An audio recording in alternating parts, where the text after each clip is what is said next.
Hello, welcome back to the Brendan O'Neill Show with me, Brendan O'Neill, and my special guest this week, Nick Timothy. Nick, welcome to the show. Hello, it's great to see you.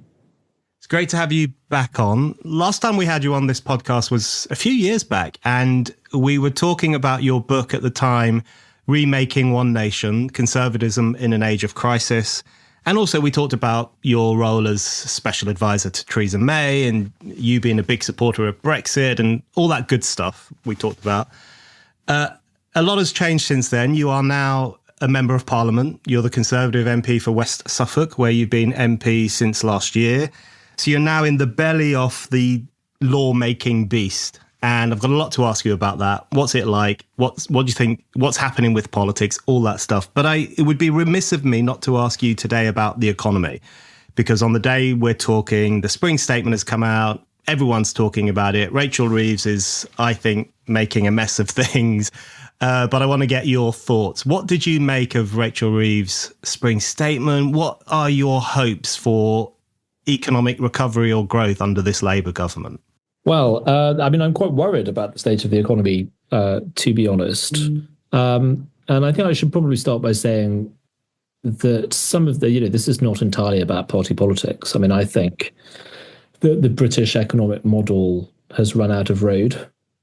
I think that actually the problems come down to something that is quite simple to observe, but very difficult to fix, which is that at its most basic, a country can't keep on consuming and importing far more than it produces and it exports.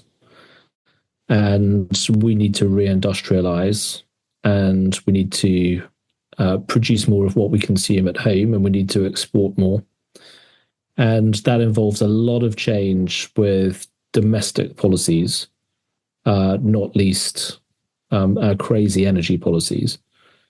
But it also, I think, because this is something that is affecting many Western countries, but especially the Anglo economies, which are very open, China is systematically destroying Western productive capacity. And that, in the end, will lead to impoverishment and weakness internationally. So I think we need really big ideas, and they're certainly not coming from this government. And today's emergency budget was pretty depressing. The Chancellor stood up with a slightly strange rictus grin, which I think she's been coached into doing. But all the Labour faces around her looked incredibly glum because they knew the reality of it. And she announced a massively expansionary budget last year. Labour's manifesto said they'd limit spending increases to £9.5 billion a year, but the budget increased them by £76 billion a year. That's 8 times more. And she pushed her fiscal rules to the limit. And actually, because of the reaction of businesses who lost confidence because of the tax rises and the bond markets, who saw the extent of the extra borrowing, the fiscal headroom that she had in the budget disappeared almost immediately. So now she's having to go backwards and looking for cuts.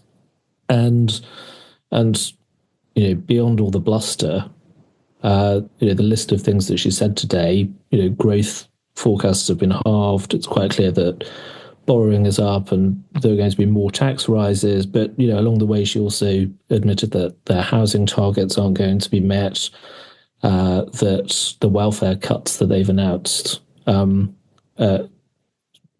are still within the overall increase in welfare claims, which means that actually they're not going to lead to any actual overall savings.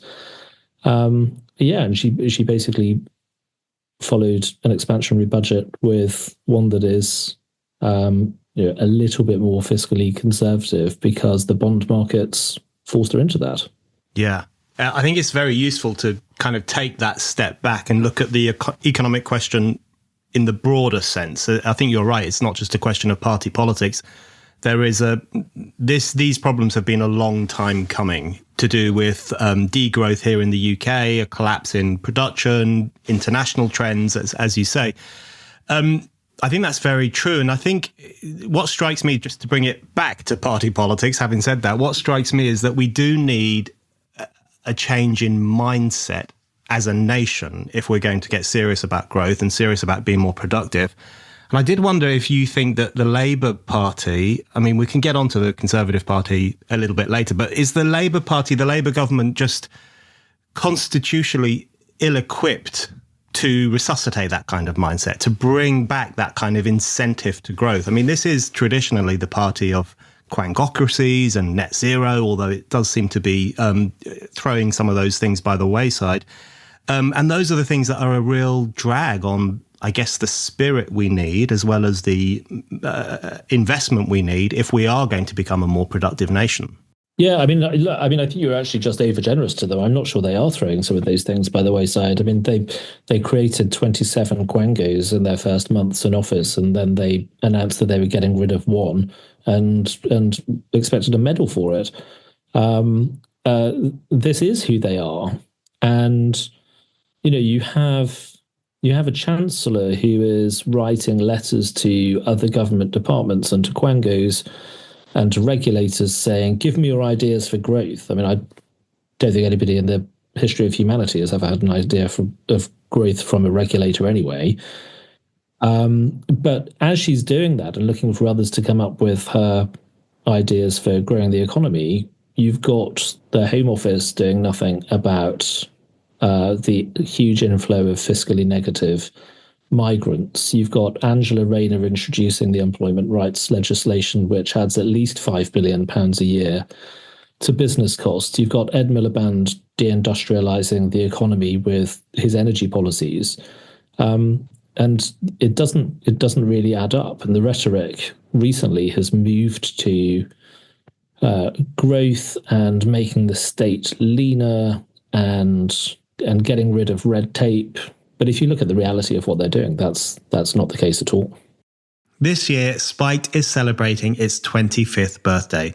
25 years ago, Spiked was a pioneer of online political journalism, and now we are bigger than ever.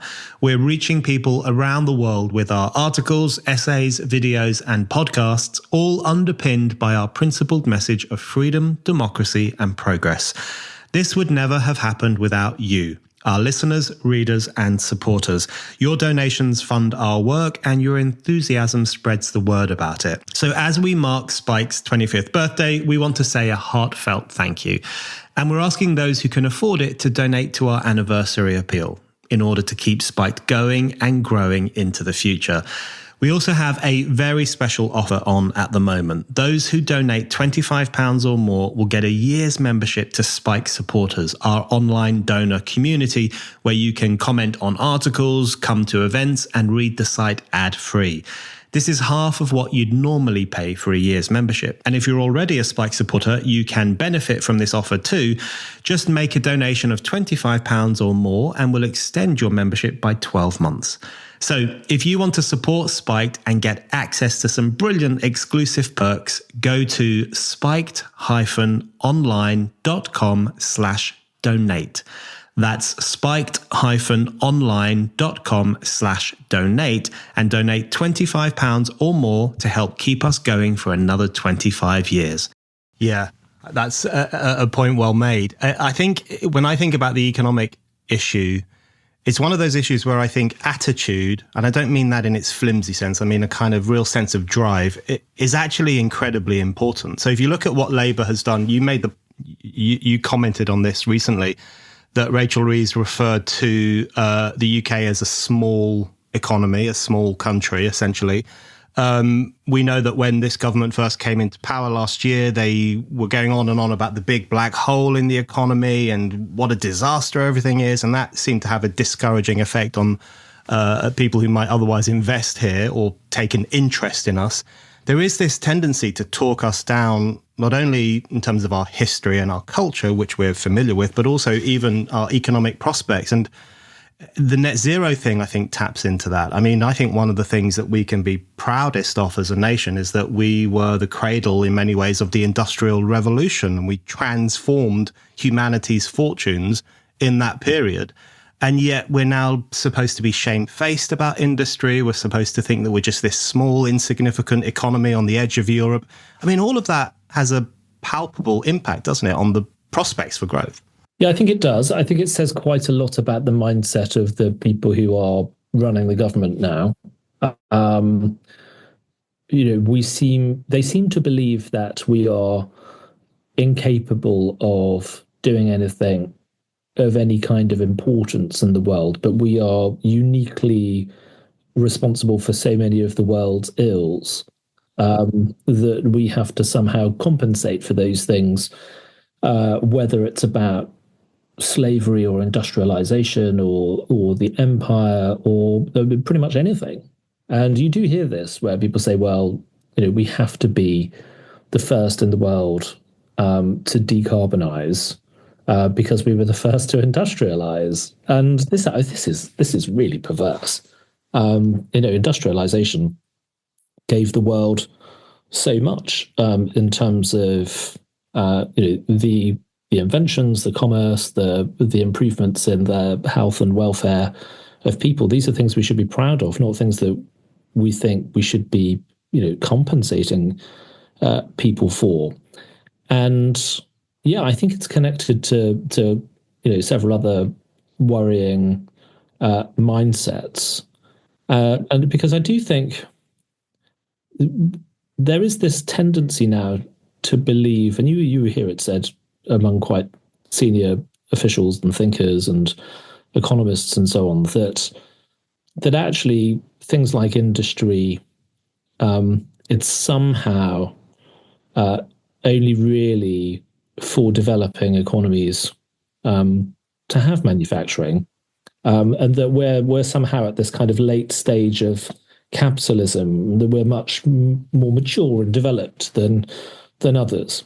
And I mean, if that were true, you'd think that we would be richer than countries with a bigger industrial base than we have, like America or Germany or Switzerland, countries of hugely different sizes. And that's not the case. But it's obviously the case that the productive capacity of countries is very strongly connected to their prosperity. You can't just have services alone, certainly not in a country of our size. And we've tested to destruction this idea that you can have an economy that's based on advanced business and financial services and then redistribute the proceeds a little bit around the country via the public sector or taxation. That might work if you're a small city state or something, but it doesn't work in a country of our size. We need to do more things, and these things are sort of, they're kind of consensus views and held by lots of people who don't necessarily think in terms of philosophy or the kind of foundational economic texts, but they actually are based on ideas, and a lot of classical economic thinking. I don't think international free trade ever was real, but it's certainly not real now with the way that China manipulates the international trading system, and we've got to get real about that.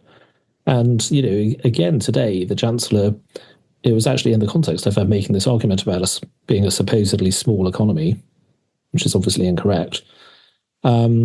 She said we're a small economy that's committed to international free trade. And theories of comparative advantage and things like that have kind of been an intellectual justification or cloak for offshoring and the destruction of our industry. I wanted to ask you about, I guess, the question of suffering, but in relation to the workforce here in the UK and what these developments that you're talking about and the incapacity on Labour's part to truly grow the economy, what it means for working people in Britain. Because, and I think this touches on the benefits cuts that have hogged the headlines for the past few days, and Rachel Reeves hasn't done a good job of explaining them or pushing them through or telling us what it's all about. Very few people would challenge the idea that a state has a responsibility to look after those who cannot work, people who are disabled or very ill, and of course, people who are old and who've spent their whole lives working. The state has a responsibility to care for those people financially. But it is the case, isn't it, where you've had the growth of these concepts like incapacity as reflected in incapacity benefit, which seems to me to be a more slippery term, a quite moralistic term, even an ideological one, which seems to be more about putting people out to pasture because we don't have anything for them to do, or we don't know how to make them gainfully employed, rather than actually assisting them because they can't work. That's another issue, isn't it, where we actually do need to step back and ask what's happening to the nation more broadly when these kinds of ideas can take hold. Yeah, and I think that the history of out of work benefits and incapacity benefit is one where I think actually both parties should hold their hands up over time. I mean, I would say this, wouldn't I? But I would say that the Conservatives have a better record on things like welfare reform, and certainly the coalition government did some good things on welfare reform, and then after COVID, I think quite a lot changed, and actually the country needs something similar happening all over again. But it's obviously always a temptation for the state to park people on whatever language you want to use, some form of incapacity benefit, because they might not count towards the unemployment statistics. And they will be the hardest people to get back into the workplace. But if we're to have the kind of economy and lower cost state that we should want, and certainly if we want things like lower immigration, we're going to have to reform welfare very radically, and that will involve having to work very hard for some people who might not have worked for a long time to get them back into the workplace. But I think we also need to look at the nature of our economy. If you have a services dominated economy, then you basically have a kind of barbell shaped labor market where you have a reasonable number of really well paid, rewarding jobs at one end, and a reasonable number of low skill, low pay, low dignity, often jobs at the other end, not very much in the middle. And lots of people don't really fit into that and are excluded from work. And I think this takes you to all sorts of interesting connected questions about the role of men and adolescent boys, because there's less dignity for people in a labour market like that. So I think we should want to change the shape of the economy for all those reasons as well. Yeah, I want to come on to the question of men and boys and adolescence in a moment, but just in relation to this issue of growth and I guess the broader connecting issues of productivity and the meaning of our society, who we are as a nation, what we want to do. I wanted to ask you what role you think immigration plays in that discussion. I mean, immigration is always an incredibly testy topic in this country. It has been for some time.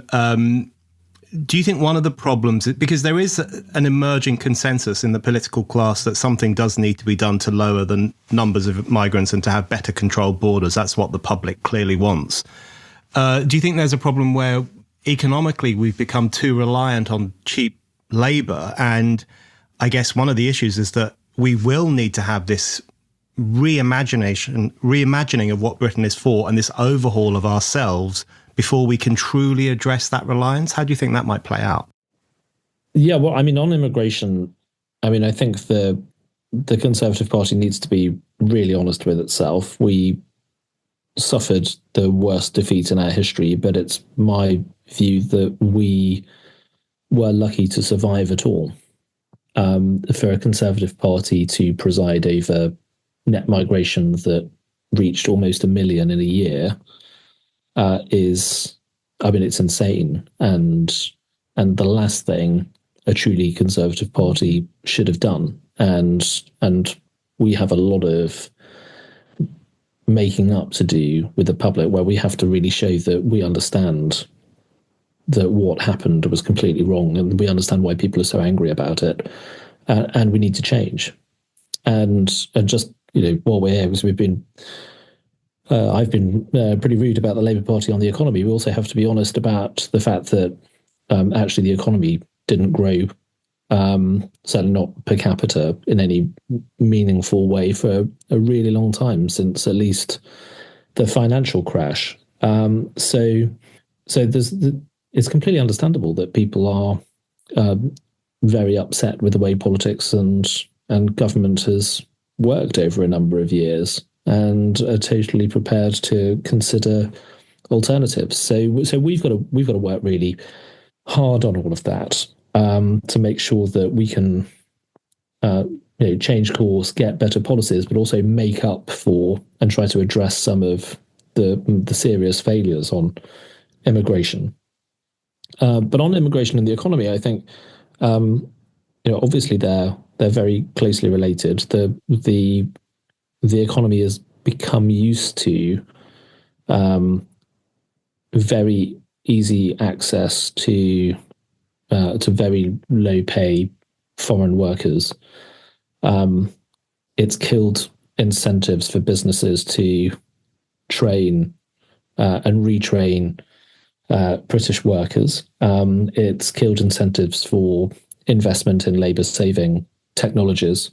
It's not a surprise that productivity is very poor, because improving productivity requires investments in things that people have avoided by using cheap foreign labour. So I think we can reduce immigration very drastically with visa changes, strict caps, and so on. But we also have to reform lots of other parts of the state and the economy to make sure that when the immigration numbers are reduced drastically, we can absorb the effect of that. So post-18 education needs to change completely. It's not acceptable for universities to only survive by selling immigration and not just education. We need to train up far more of our own people by giving them technical and vocational educational opportunities at 18, but also later in life. We definitely need to reform welfare. We definitely need to improve things like workforce planning in the public sector. And we need to be clear, to business that they're not going to have this option anymore, and they need to work with the state to get the skills and the training that they need, if they want the kind of workforce that they think they need to compete internationally. Hi, it's Brendan here. I want to let you know some exciting news. My new book is out now. It's called After the Pogrom, 7th of October, Israel and the Crisis of Civilization, and it's available right now from Amazon. I'm really proud of this book. It is an unflinching account of how the West failed the moral test of 7th of October 2023, which of course is the day that Hamas and other militants invaded Israel and unleashed barbarism. The book documents in chilling detail how activists, academics, and others in the West ended up making excuses for Hamas's violence, ended up taking the side of the pogromists against the pogrom's victims, and ended up, in the process, turning their backs on the values of civilization. The book is fundamentally a call to arms for Western civilization. It makes the case for restoring Enlightenment values and standing with Israel while it's under attack by radical Islamists. I don't know if an author is allowed to describe his own book as essential reading, but I really do think it's essential reading. It's called After the Pogrom, 7th of October, Israel and the Crisis of Civilization, and you can get your copy right now on Amazon. Yeah, that sounds like a pretty good policy program to me. I want to ask about Labour's, we've touched on Labour's not very good approach to economic questions and the immigration question. I want to ask you how you think this government is tackling social questions and social problems. And I guess I want to kick off by asking you about adolescence, which, not the period in life, but the Netflix drama, which the whole country is talking about, it seems. The media classes and the political classes in particular, and many listeners will have seen it. It's a drama about a young boy who commits a terrible crime, and it's about the influence of Andrew Tate and the incel culture and all those other awful things that exist on the internet. What have you made of the response to that? Because it does seem like Keir Starmer has been running with it to a certain extent as an example of the problems facing young men in this country. What have you made of it? I mean, look, I actually find it quite depressing the way some politicians and commentators in the media have picked up on it, because what they've done is rush straight to where they feel comfortable, rather than where the facts should point them. So if we're talking about something like knife crime, this story is not representative of what typically happens with knife crime and youth violence. So the perpetrator is a white kid from a stable family with a loving father. That doesn't really reflect what the evidence tells us about this kind of violence. It's normally connected to gang crime, which is normally connected to drugs. It is more common in some communities than others. So the statistics show that young black men are more likely to be the perpetrators of knife crime, but also the victims. And to be frank, I think one of the reasons lots of the knife violence that we've seen over the years has been less prominent in the media is because the victims are young black boys, and for whatever reason, that they tend to be covered less in the media than if the victims were different. That's wrong, but it's true. And there's research by different respected bodies which show the connection with things like family breakdown, kids who are being cared for in some way by a social worker or a sort of foster carer or whatever, are more likely to get involved in knife crime and youth violence. So it feels to me like this program is not really representative of the kind of problem that we're really talking about. But some of the politicians who are talking about it a lot really want to talk about things like social media, because it's a kind of faceless problem, or at least the bogeyman is somebody that they're comfortable complaining about, rather than actually getting into the real detail of what's behind this. Because it's difficult, because obviously social problems are difficult to fix, but it's also uncomfortable for some quite ideological politicians and commentators, because they don't want to talk about things like family breakdown.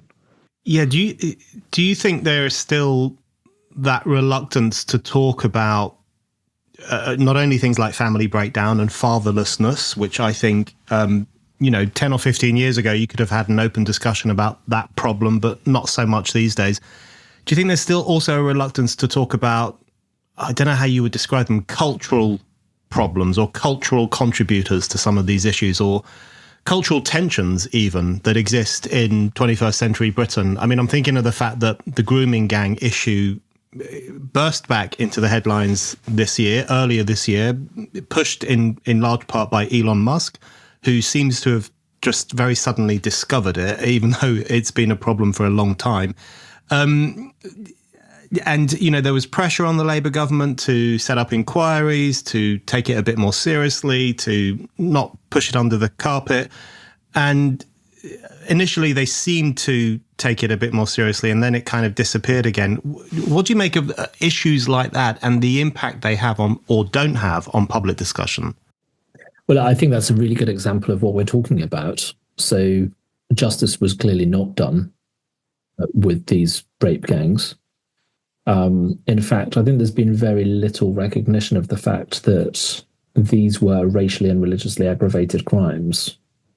Probably the worst racially and religiously aggravated crimes in the history of the country, you would think, given the scale of the abuse and the number of the victims. And the response from the public pressure and political pressure for there to be a national inquiry into the rape gangs specifically was to say, first of all, we've already had an inquiry because there was the Alexis J inquiry, which actually wasn't really about this. It was about the institutional response and failings of different organizations to allegations of abuse when they had a duty of care.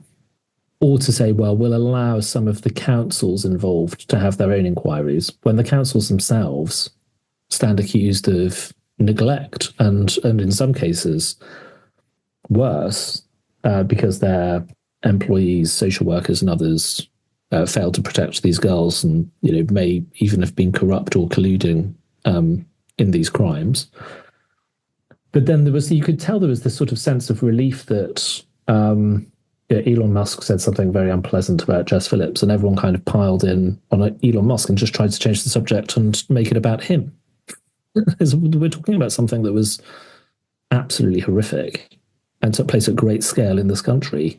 And Elon Musk was definitely very unpleasant, but how unpleasant he was pales into insignificance compared to what we're really supposed to be talking about.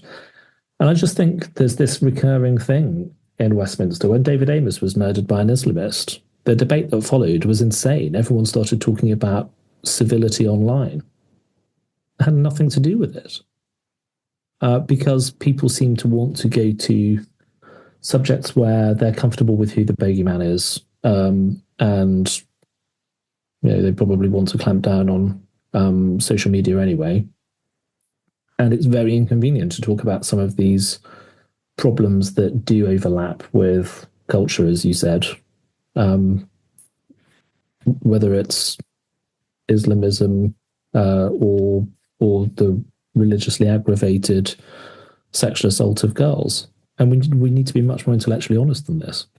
Yeah, and I couldn't agree more. And there is a reluctance too, isn't there, to talk about, I guess, what we might see as the root cause of some of these issues, which is, I guess, the ideology of multiculturalism, by which I don't mean the lived experience of diverse communities, which sometimes works, sometimes it doesn't work so well, but the ideology of multiculturalism in the sense of that quite explicit downplaying of the idea that there might be any kind of mainstream British culture to which people should aspire to assimilate into, and instead this celebration of all sorts of cultures, all sorts of religious faiths, all sorts of ways of living, so that you create this kind of this almost balkanized society.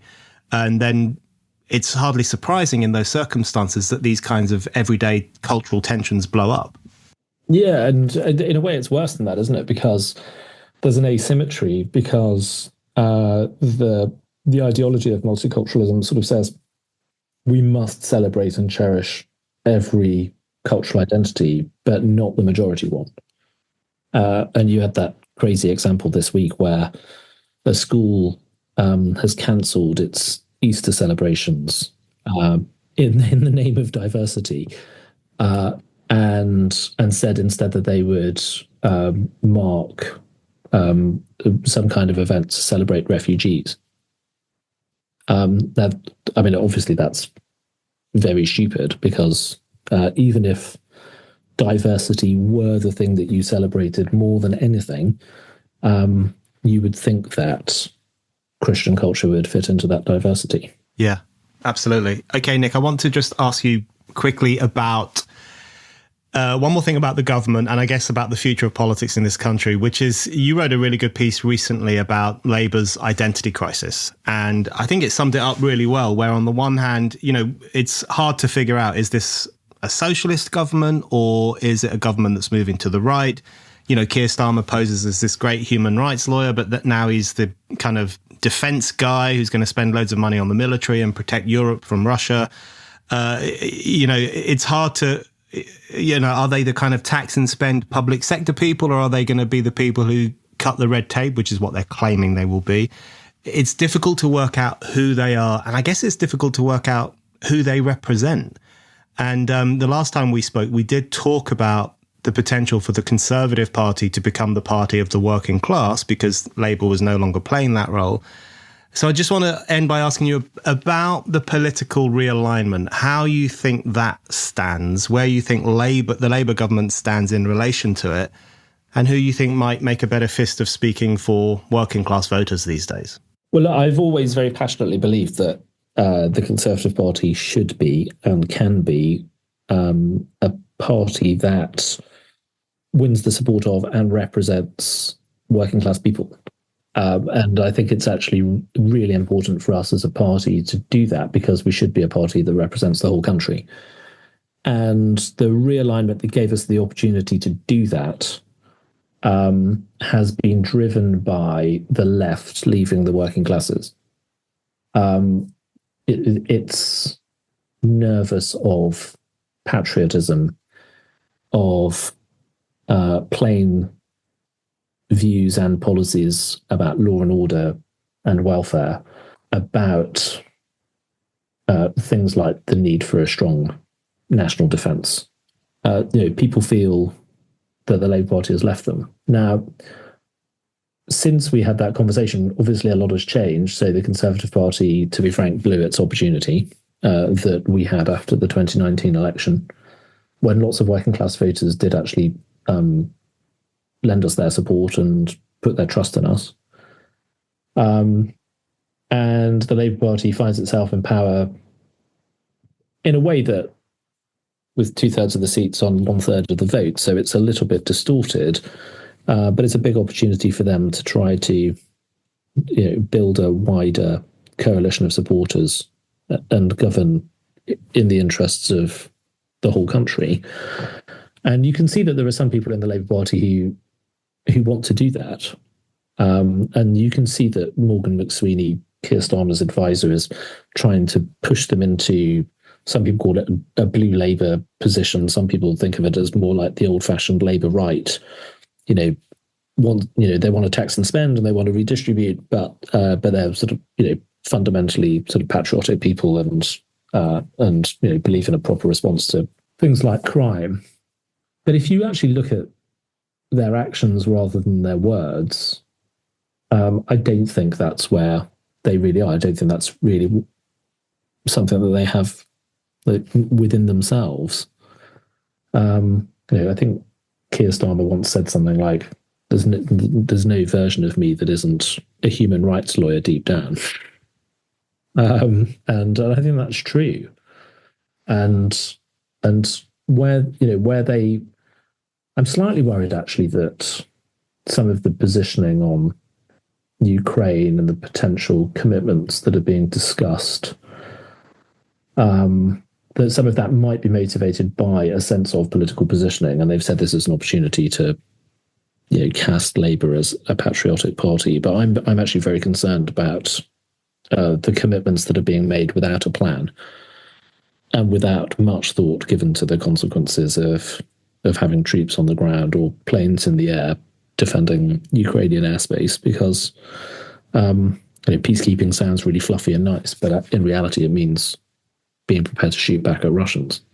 And that I think is worthy of a much bigger debate. But I digress slightly.